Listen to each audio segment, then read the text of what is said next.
Chuck, it's great to see you today. Hey, Jason. Chuck, you were a squadron leader in the U.S. Navy SEAL Team 6. You've spent plenty of years around military structures and understand very well how they function. One thing that is different about the Russian military compared to, say, a NATO or the US military is the role of NCOs. The Russians typically just have officers and enlisted. Why is that? What impact does that have? And what other sort of organizational differences are there between the Russian military and a Western military? Well, I, in the United States Army and in all of its NATO partners, non-commissioned officers are the backbone of the force. And and how do you get to be a non-commissioned officer?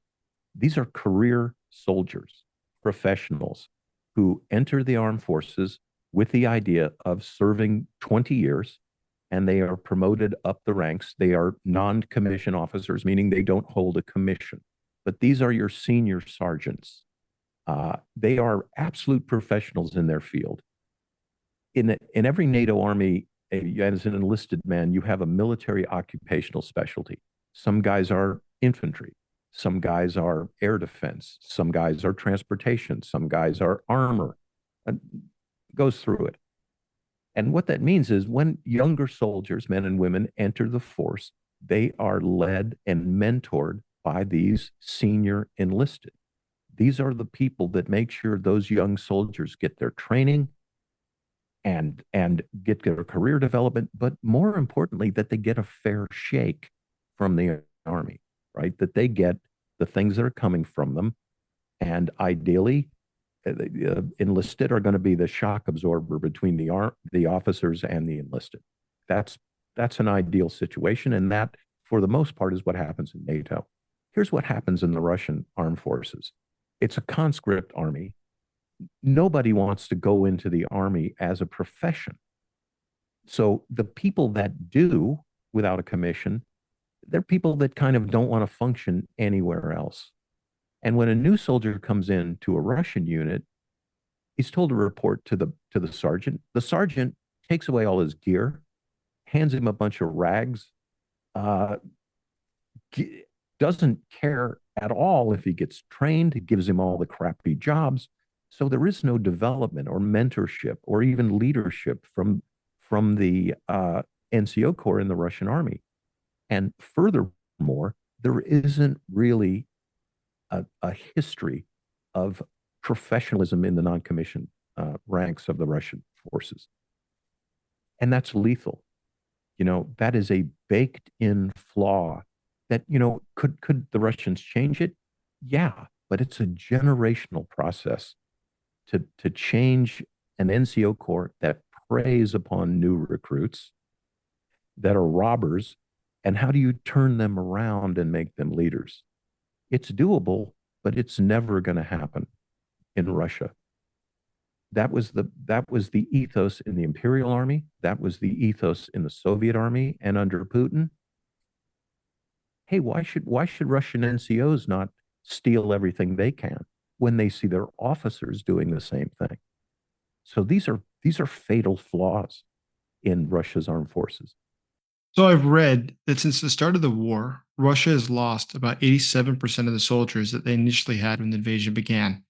And so now, do we see evidence that the new people that are being sent into battle are less experienced or less trained than the ones that Russia was initially using?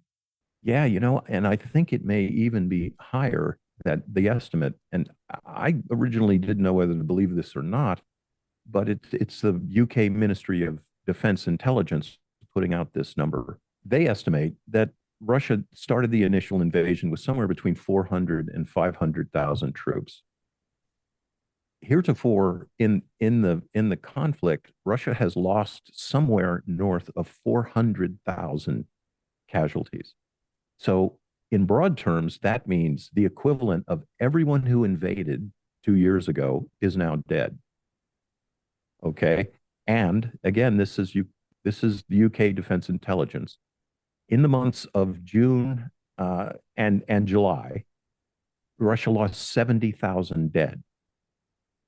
So in the last 2 months, almost twice as many as the US lost in Vietnam in 10 years. And when you point to, are these replaced? Are the people who are now in Ukraine, are they not as trained as the other ones? Yeah, I'd say we know that a Russian soldier who goes from getting grabbed on the Moscow subway, his training period, there isn't one. He gets put on a bus, and 3 weeks later, he's in Ukraine. So he's not trained. Now, here's the interesting part to me. And we also know that Russian soldiers are not rotated out of Ukraine.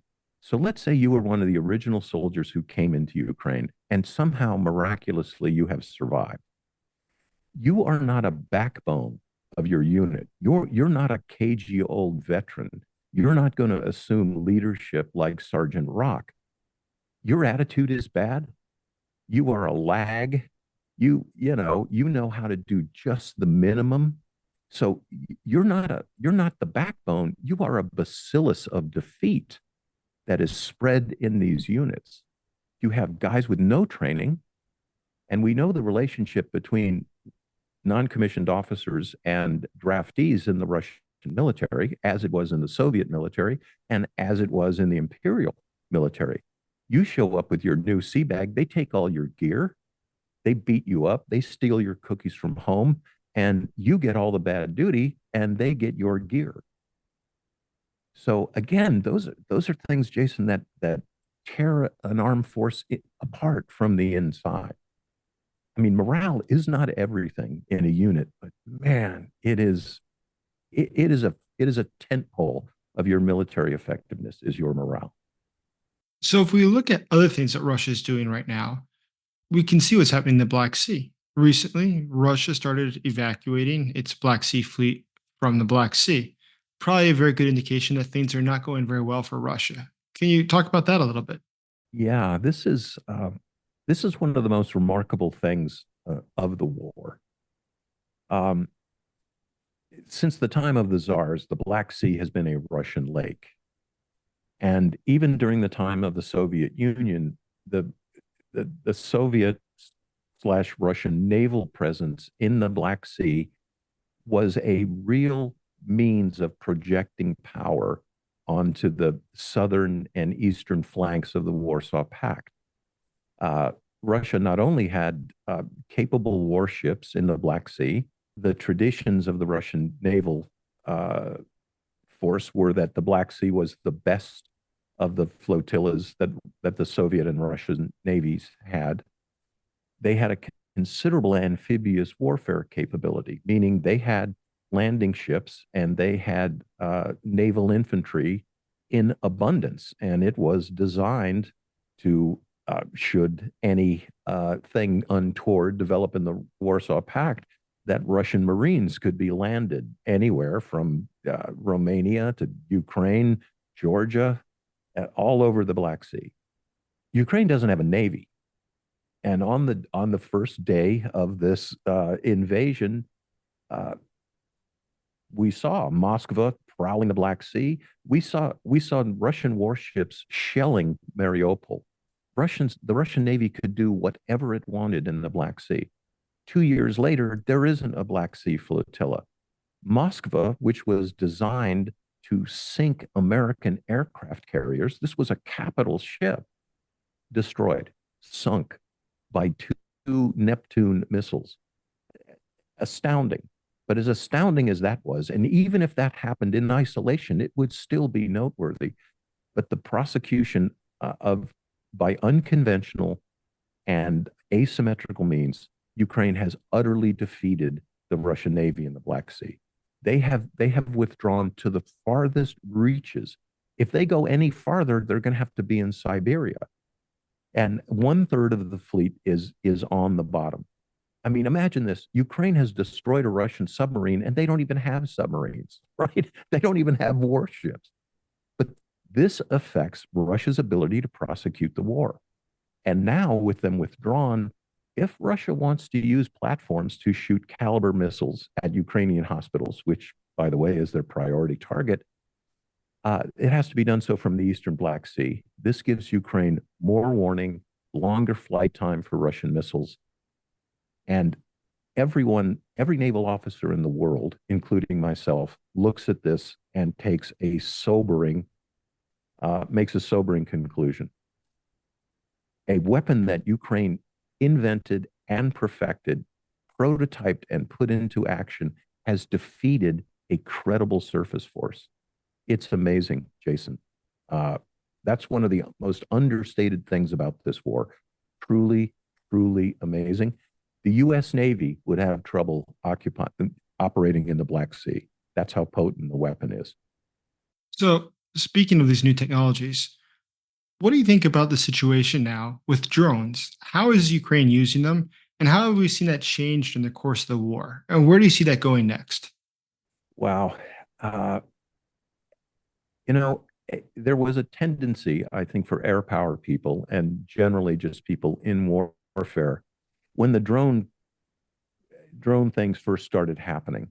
There was a lot of perception in, let's just say, Western military that, okay, so Ukraine and eventually Russia, they're taking hobbyist drones and using them to drop hand grenades, and that is interesting, and that is an adaptation, and that's interesting.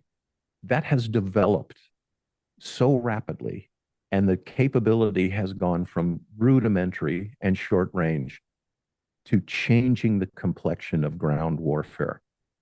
Let me just say this. Right now, if you are an isolated soldier on the battlefield, especially on the Russian side, and you are moving across terrain in daylight, you are going to be killed by a flying robot. You are going to be hunted down by a first person drone and killed. That is something from a dystopian nightmare. That's something from Terminator. And right now, the density of first person drones on the battlefield it is so much that it's one of the major causes of death for Russian combatants is first person drone attacks. Okay, let's just back off from that. We've seen Ukraine, as rapidly as they turned first person drones into weapons, they were very quickly able to take longer endurance drones, quadcopters, fixed wing, longer endurance fixed wing, and they were able to create this sort of upside down wedding cake.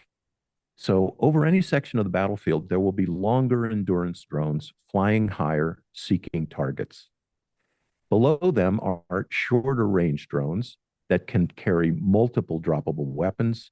And then below them are shorter range first person drones. So you have created this robot air superiority. That has been amazing. So, and then it goes well beyond the battlefield. Ukraine can attack targets hundreds of miles into Russian occupied territory by using they have adapted long endurance drones that were designed for geological surveys, ecological surveys, but they've got 8 hours of flight time. Not just drones they've adapted, but they have been able to rapidly prototype, deliver, and put into combat dozens of unique aerodynamic shapes. Again, Ukraine was the brains of the Soviet Union, and we're showing it. They're showing it, rather. I'm not doing anything. We've talked a little bit about naval subjects, but could you explain why is Crimea so important in this war? Some have said that Ukraine should just forget Crimea, let the Russians keep it, but others have argued that that would be a horrible strategy. In fact, it's crucial that Ukraine regain Crimea. What do you think? Listen, nobody could say it better than uh, a couple of NATO generals I've heard, General Hodges especially. As long as Russia holds Crimea, it will be able to throttle Ukrainian commerce whenever it wants to. Crimea is Russia's unsinkable aircraft carrier in the Black Sea, and it's the blue chip on the table here. It's what Putin absolutely must have if he is ever going to terminate this war. He has killed 500,000 at least of his own citizens.